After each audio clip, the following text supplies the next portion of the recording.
जैसे सूर्य नारायण भगवान को स्टील के लोटे से या चांदी के लोटे से या पीतल के लोटे से या प्लास्टिक के लोटे से या कांच के बर्तन से जल चढ़ाने से आयु छिन्न होती है। क्या समाप्त होती है? आयु। और सूर्य नारायण भगवान को अगर तांबे के लोटे से जल दिया जाता है तो आयु की वृद्धि होती है, और दिन भर में अगर कोई काम अटकने वाला है तो वो काम का रास्ता खुल जाता है और शरीर की बीमारी समाप्त हो जाती है। शरीर की बीमारी समाप्त हो जाती है। 2 तारीख को नूतन संवत्सर प्रारंभ हो रहा है, नया वर्ष प्रारंभ हो रहा है। 2 तारीख नया संवत्सर नया वर्ष प्रारंभ हो रहा है। एक नियम बना लो कि हमारे शरीर को, क्योंकि दिन भर हम दुकान पे बैठे रहते हैं, नौकरी में लगे रहते हैं, सर्विस में लगे रहते हैं। अगर मुंबई, पूना, चेन्नई, मद्रास आदि कादिक बड़ी बड़ी सिटियों में लोग रहते हैं तो उनको ऑफिस जाना पड़ता है। सवेरे से जल्दी उठते हैं, काम करते हैं, दिन भर ऑफिस में लगे रहते हैं। व्यापार करने वाला व्यक्ति व्यापार करता रहता है, नौकरी करने वाला व्यक्ति नौकरी करता रहता है, धंधा करने वाला व्यक्ति धंधा करता रहता है, ठेला चलाने वाला, गाड़ी चलाने वाला गाड़ी चलाता रहता है। घर की माताओं को एक नियम नए संवत्सर से चालू कर देना चाहिए। क्या नियम? क्योंकि जान है तो जहान है। बोलो सही है कि गलत है? शरीर में रोग आ गया, बीमारी आ गई, और तुमने 5 लाख रुपए महीना भी कमाया, मान लो, एक सरल भाषा में समझ लो, 5 लाख रुपए महीना तुम कमा रहे हो, 4 लाख रुपए महीना तुम कमा रहे हो, और शरीर में बीमारी आ गई। अब वो 5 लाख रुपए तुम्हारे कमाए हुए किसी काम के हैं क्या? हॉस्पिटल में जाओगे, दवाई में, गोली में, जांचों में वो समाप्त होते चले जाएगा। तुमने कमाया किसके लिए था? अपने बच्चों के लिए। मेहनत किसके लिए करी? अपने बच्चों के लिए। परिश्रम किसके लिए करा? आगे बढ़ने के लिए।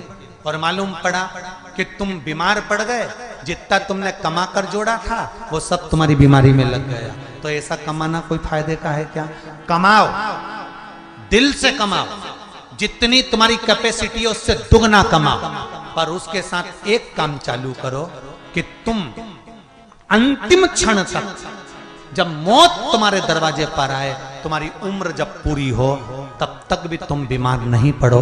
उसके लिए एक काम चालू कर दो कि नए साल से हमें तांबे के लोटे में पानी भरना है, सिर से 8 इंच ऊपर रखना है, सूर्य को अर्घ देना है, और जो पानी नीचे गिरेगा उस पानी में से सूर्य का दर्शन करना है। वो पानी जब हमारे शरीर के इस हृदय रेखा के सम्मुख से, इस कपाल रेखा के बीच में से, मध्य से उस पानी की धार जब सूर्य की किरण देगा तो हमारे शरीर में कोई बड़ी बीमारी, ना कैंसर, ना लीवर, ना किडनी, कोई अटैक पटैक आ ही नहीं सकती।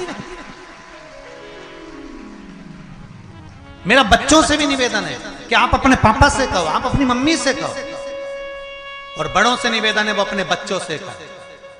बुजुर्ग माताओं से निवेदन है, अगर आप अपने बच्चों को सुखी देखना चाहती हो, बीमारी में पैसा नहीं लगाना चाहती, आप अपने बच्चों को अंत समय अपनी आंखों से उसको तड़पता हुआ नहीं मरना देखना चाहती, तो सूर्य को अर्घ देना चालू कर दो। क्योंकि सूर्य की किरण जल के साथ जब इस शरीर पर पड़ती है तो शरीर में कोई बीमारी टिक ही नहीं सकती। ये श्रीमद् शिव महापुराण की कथा कह रहे हैं। ये ज्योतिष शास्त्र कहता है, रंग शास्त्र कहता है। हमारे जितने ज्योतिष शास्त्र हैं, रंग शास्त्र हैं, नग बताते हैं, मोती बताते हैं, नीलम बताते हैं, पन्ना बताते हैं, ये सब क्या पहनाते हैं? रंग का क्यों पहनाते हैं? क्योंकि रंग का इफेक्ट इस शरीर पर पड़ता है। कपड़े कौन से कलर के पहन रहा है उसका इफेक्ट इस शरीर पर पड़ता है। उसी तरह 8 इंच ऊपर मस्तिष्क से तुम्हारा हाथ होना चाहिए, तांबे के कलश में जल होना चाहिए, और सूर्य को देखकर उस जल की धार में सूर्य को जल दीजिए। जिंदगी में बीमारी तुमको नहीं घेर सकती, और बीमार हो भी गए हो तो 15-20 दिन करके देखने में कुछ नहीं जाता। बाद में मत करना, श्योर वाला हमारा झूठ बोल रहा होगा, उसमें क्या दिक्कत। क्यों कह रहे हैं, क्यों बोल रहे हैं इतने? उसका एक कारण है, आज के समय में लोग 80 साल और 90 साल के होकर नहीं जा रहे भाई। आज के समय में लोग अटैक आता है, बीमारी आती है, कैंसर हो गया, शुगर हो गई, बीपी हो गया, 60, 70, 75, 55, 40 में लोगों के प्राण छूट जा रहे हैं।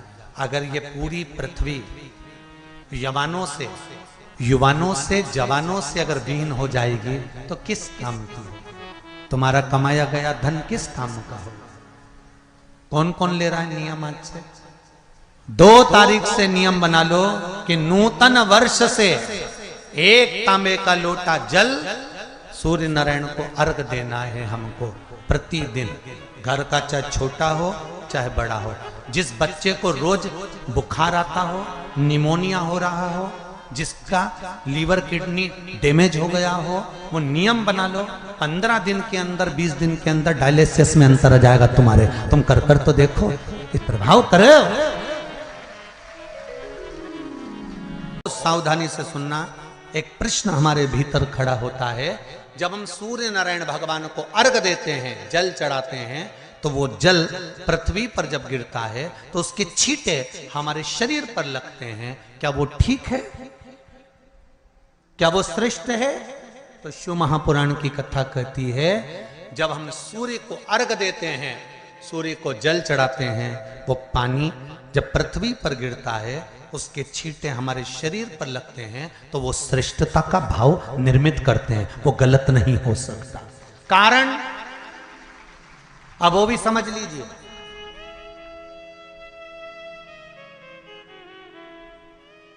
अब सूर्य नारायण भगवान को आप जल चढ़ा रहे हो तो छींटे नहीं लगे, उसके लिए क्या स्टूल पे चढ़ के चढ़ाओगे कि कुर्सी पे चढ़ के चढ़ाओगे? अरे बोलो तो सही।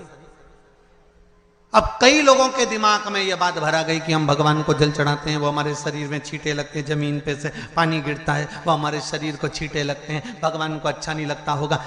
कौन ने कहा? पहले तो उसको पकड़ के ला।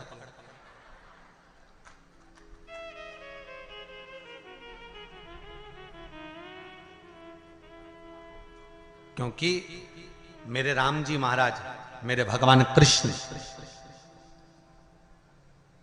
बड़े बड़े संत, साधु, सन्यासी, तपस्वी, साधक, उपासक जितने भी हुए, जिन्होंने सूर्य की आराधना करी, इन्होंने टेबल पे चढ़कर या कुर्सी पे चढ़कर जल नहीं चढ़ाया। इन्होंने पृथ्वी पर खड़े होकर ही, क्योंकि पृथ्वी तत्व के देव हैं शिव। जब हम मृत्यु लोक पर खड़े होकर, पृथ्वी पर खड़े होकर भगवान शंकर का भाग पृथ्वी तत्व को धारण कर कर जल को हाथ में लेकर जब समर्पित करते हैं, और जो जल नीचे गिरता है वो शरीर पर अगर लगता है तो हमको उसका आशीर्वाद ही प्राप्त होता है, दोष नहीं लगता। पर लोगों ने इसको विपरीत कर दिया। कि कौन ने विपरीत करा? कई लोगों ने इसको विपरीत कर दिया। कौन ने विपरीत करा? तो जो दूसरे धर्म के लोग होते हैं, जिनको हिंदू धर्म से नफरत होती है और जो हिंदू धर्म की पूजन, सेवा, अर्चना को समाप्त करना चाहते हैं, वो धीरे धीरे धीरे धीरे कहने लगे कि सूर्य को जल चढ़ाओगे तो शरीर में लगेगा, शरीर में लगेगा तो दोष लगेगा। इसको कह कहकर घर घर में सूर्य को जल चढ़ाना लोगों ने बंद कर दिया कि आप जल चढ़ाएंगे तो दोष लगेगा, शरीर पे छींटा लगेगा, शरीर को ऐसा लगेगा। ये दोष नहीं है। कितनी सुंदर बात है महाराज। सूर्य नारायण भगवान को जब जल चढ़ाया जाता है, हाथ सिर से 8 इंच की दूरी पर होना चाहिए। जम के बोलिए, सिर से कितना ऊंचा होना चाहिए? 8 इंच ऊपर अपना हाथ होना चाहिए मस्तक से सूर्य को जल चढ़ाते समय।